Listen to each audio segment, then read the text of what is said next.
This lecture is about cellular respiration and photosynthesis. In it, you're going to learn about the reactants and products of aerobic respiration, learn about mitochondria, and recognize the chemical equation representing cellular respiration. You will learn about the three stages of aerobic respiration, which are glycolysis, the citric acid cycle, and oxidative phosphorylation. We're also going to be contrasting that with photosynthesis. You will identify the parts of the leaf that are important for photosynthesis and describe the structure and the function of the chloroplast, explain light energy in terms of photons, interpret visible light as part of the electromagnetic spectrum, and describe how pigments absorb and reflect different wavelengths of light, look at the major steps of photosynthesis, such as the light reactions in the Kelvin cycle, and be able to recognize the chemical equation for photosynthesis.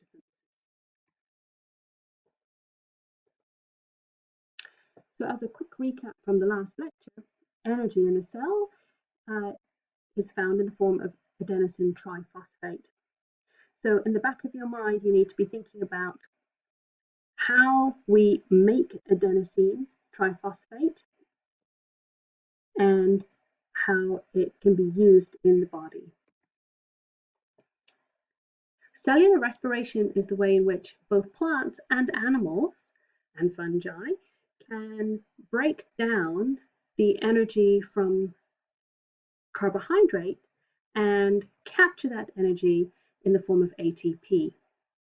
The equation that you see before you is glucose, which is represented by a green hexagon, and oxygen combining to form carbon dioxide and water and ATP. Now, whenever you see something that looks this simple, I want you to realize that there's a lot more that goes on below.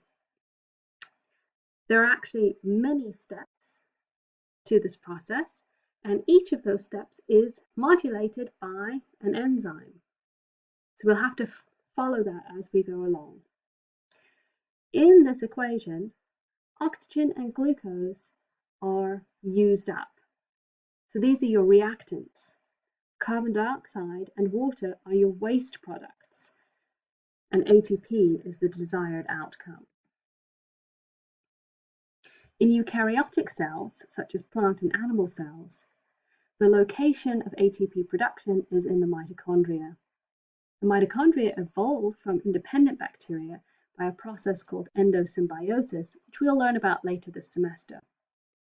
There are many mitochondria in each cell, and they can replicate themselves. And you typically inherit your mitochondria from your female parent. A mitochondria is made of two membrane layers, the outer membrane layer and the inner membrane layer. Within the inner membrane is a thick matrix, and there are strands of DNA that are called mitochondrial DNA.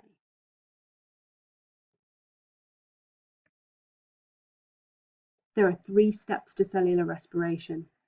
The first step is called glycolysis, and as the name suggests, it means breaking sugar.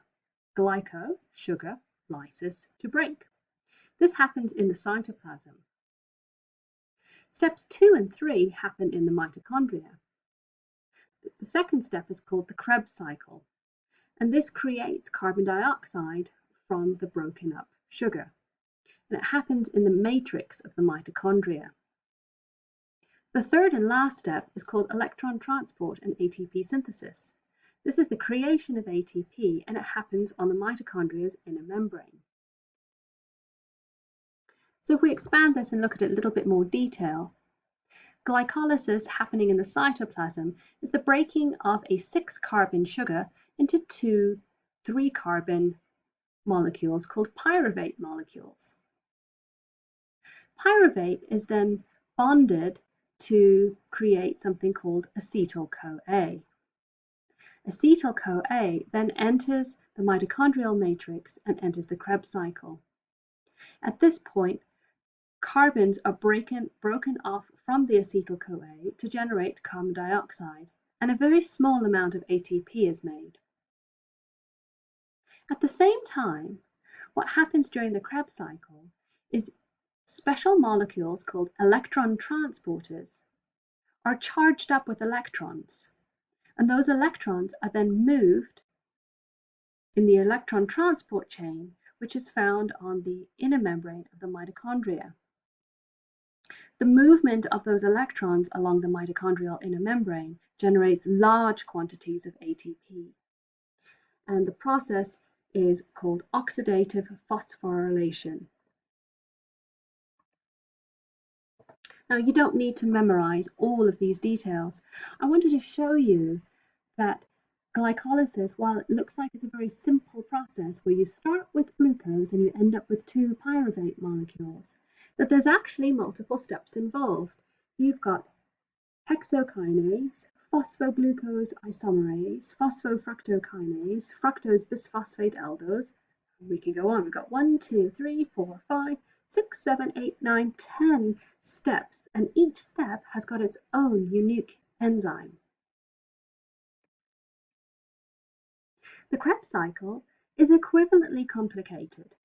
So you start out with your acetyl-CoA, and at each step of that process, you've got 1, 2, 3, 4, 5, 6, 7, 8 steps to the process. Each of those steps has got its own enzyme once again. Now, I mentioned in the previous slide that we have these molecules called electron transporters, and they grab electrons and they take them to the electron transport chain, which is the last and final step of respiration. The name of the two primary types of electron transporters are NAD plus and FAD.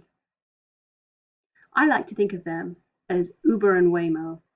They grab the enzyme, take it to another place. When they're empty, they can get recharged again, and they just shuttle those electrons back and forth. They're very important for your body. On the inner mitochondrial membrane, there are a whole bunch of proteins embedded, and they form what's called the electron transport chain. Some of my students like to think of them as basketball players who each grab the basketball and pass it on to the next. As the electron moves from one protein to the next protein, a tiny little bit of the energy of that electron is used to pump hydrogen ions from one side of the mitochondrial membrane to the other side. The hydrogens are piped from the mitochondrial matrix into the intermembrane space between the inner and outer membrane. This creates a zone of high hydrogen concentration in the intermembrane space. Once the concentration of hydrogens is high enough, those hydrogens can come shooting through ATP synthase, which in this picture is represented by a blue protein. And that hydrogen, as it moves through the ATP synthase, allows the ATP synthase to rotate and generate enough kinetic energy where you can glue on a phosphate group to an adenosine diphosphate. So going from ADP to ATP.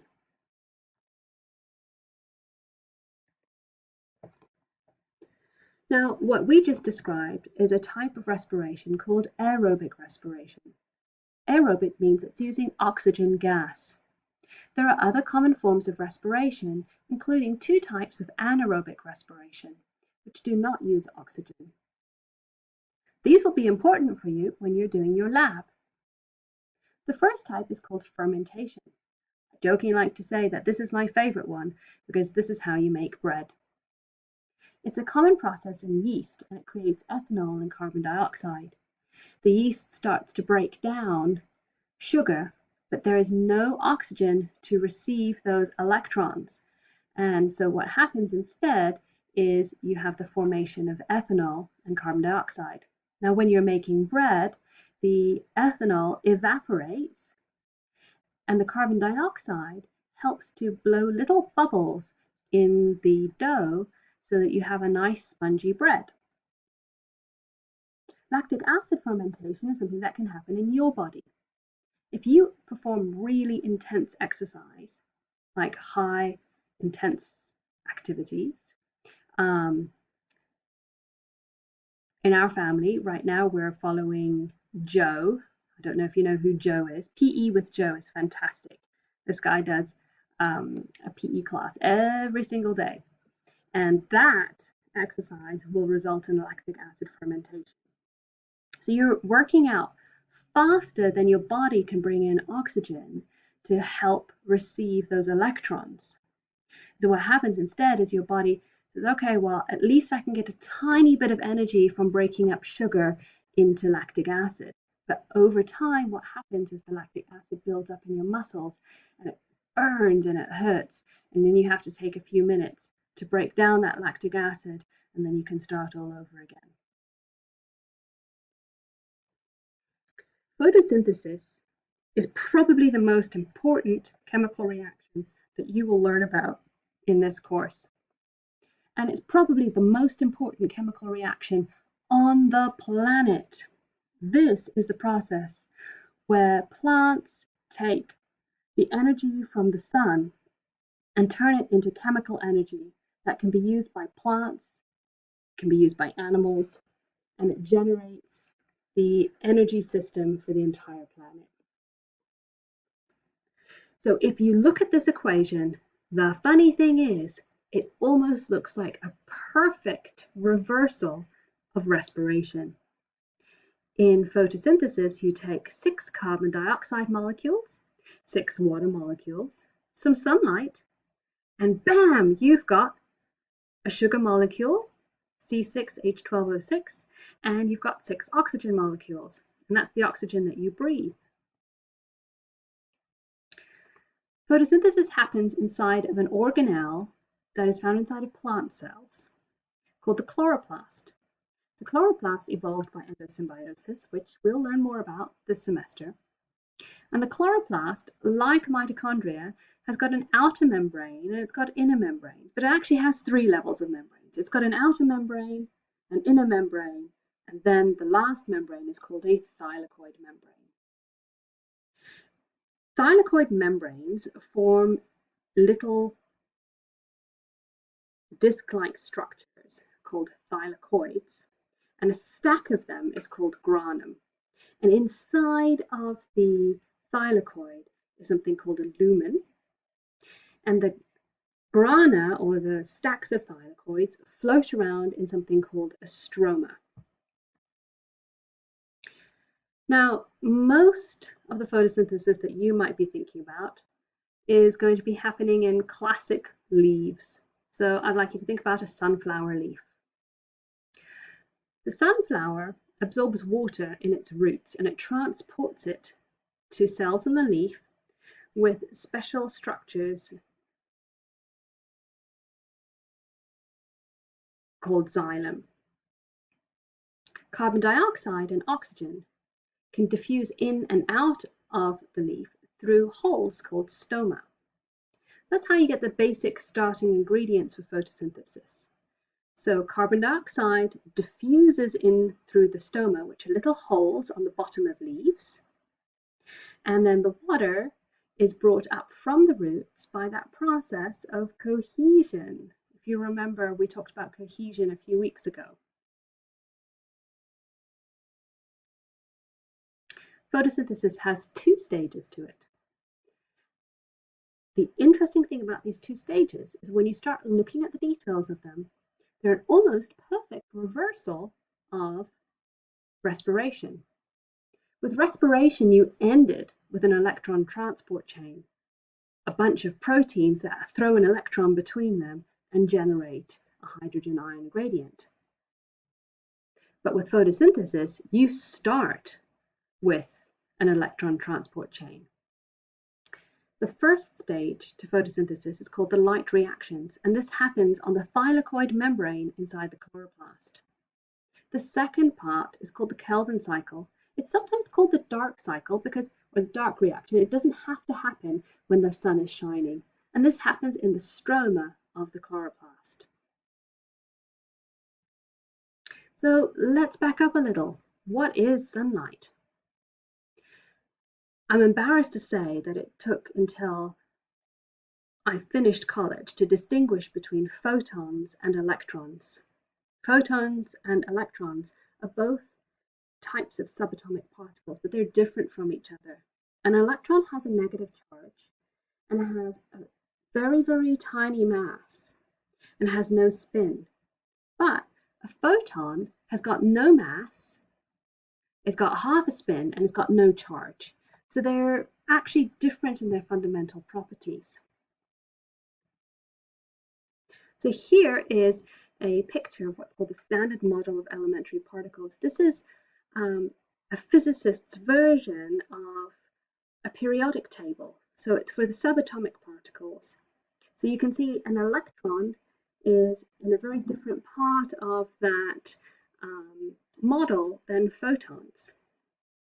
Photons are weird because they can act both as particles and as waves. And the behavior of photons, the full range of those behaviors, is referred to as the electromagnetic spectrum. So photons are particles, they move in waves, and the size of the wave depends on how much energy they have. So if there's tons of energy in them, they have teeny tiny fast waves, like X-rays. And if they have low energy, they have long, slow waves, like radio waves or cell phone signals.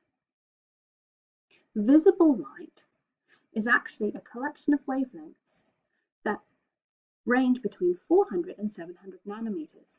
And it just turns out that you have receptors in your eyes that respond or vibrate in response to wavelengths that are between 400 and 700 nanometers.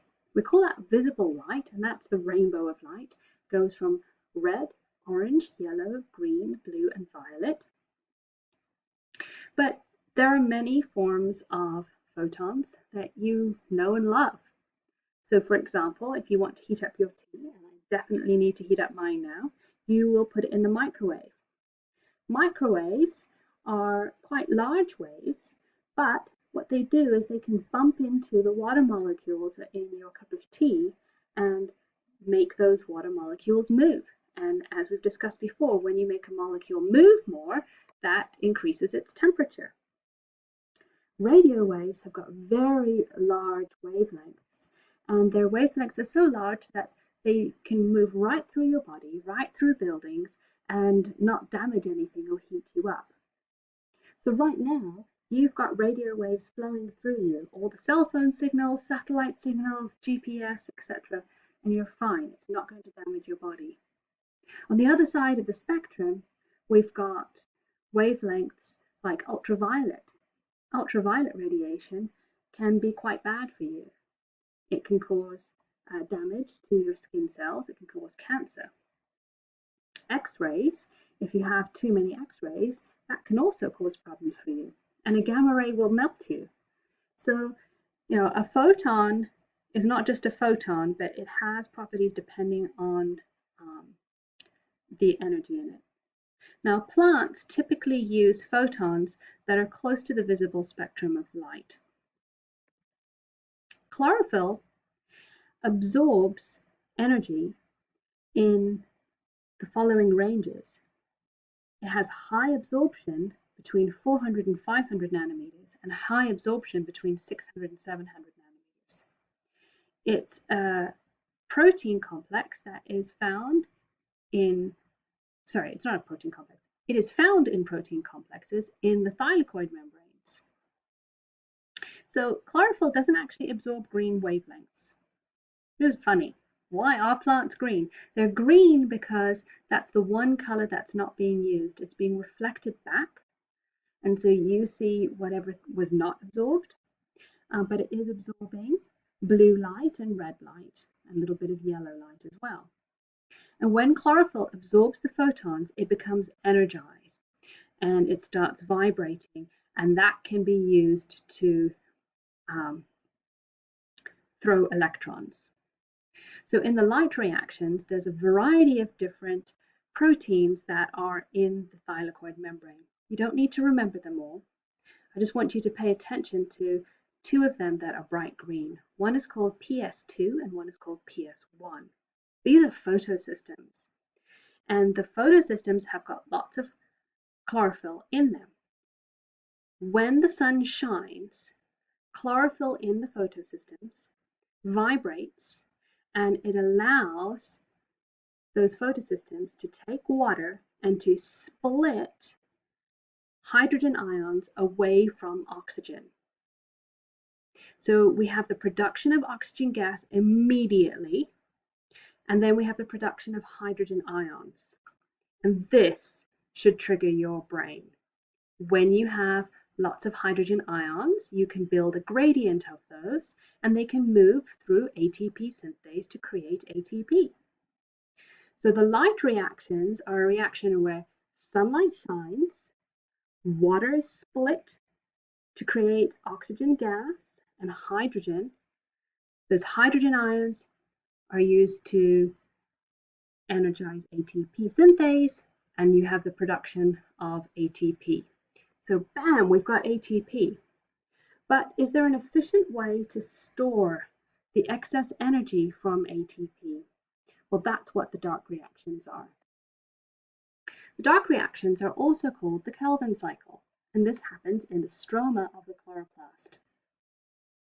ATP and the electron carrier, NADP, are used to power the Kelvin cycle.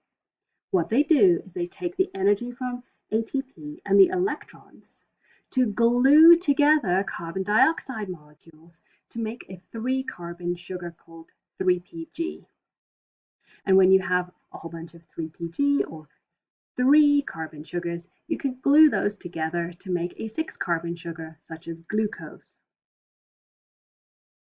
Once again, just like in respiration, each one of these little steps requires its own enzyme.